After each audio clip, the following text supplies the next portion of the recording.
25 milion euro është efekti ekonomik që la pas koncerti i reperit të mirënjohur amerikan Kanye West në Shqipëri. Gjatë një komunikimi me mediat, ministri Blendi Gonxha u shpreh se për këtë event mira të huaj mbërritën në Tiranë, duke ndikuar në financat e bizneseve lokale, por edhe në arkëtimet e taksave në buxhetin e shtetit.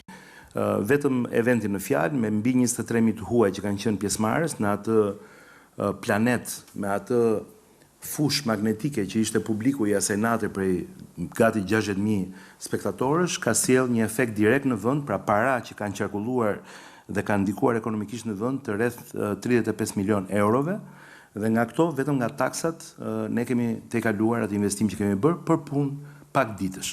Gonxha shtoi se turizmi i rëndësishëm gjatë muajit qershor, krahasuar me pritshmëritë, kjo për shkak të situatës të krijuar në vend ku prej 60 ditësh vijon revolucioni i flamingove.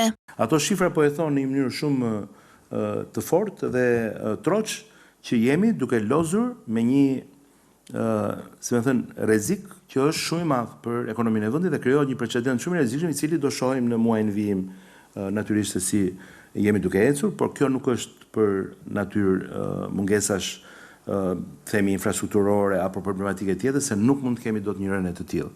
Nuk është e mundur që të jetë një rënë e tillë përveç se një perceptim që lidhet direkt me situatën politike. Një koment Gonxha e pati edhe për protestën me vestë e miell në dyert e parlamentit. Në vend që të ishim baçja e turizmit qershor, ne atje duhet jemi që të ruhen njerëzit kur kalojnë sepse se s'dinë si të kalojnë për të shkuar në shtëpitë e tyre, të mbyllen lokalet sepse natyrisht do mbrohet institucioni i parlamentit dhe nuk mbrohet Blendi, nuk mbrohet filani i Fisteku. Mbrohet imazhi i një shteti, mbrohet prestigji i një shteti dhe ata që e dinë që kjo do vi si pasojë, duhet mendohen.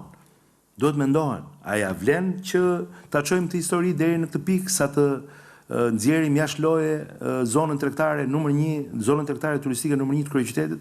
Aty ishin të gjithë, një pjesë e tyre ishin brigadat e kuqe të Arlindit. Po çfarë janë këta? Këta janë anëtarët e kryesisë apo ku diun vullnetarët e një partie e cila kulmi e ka njeriu në vetë parlament.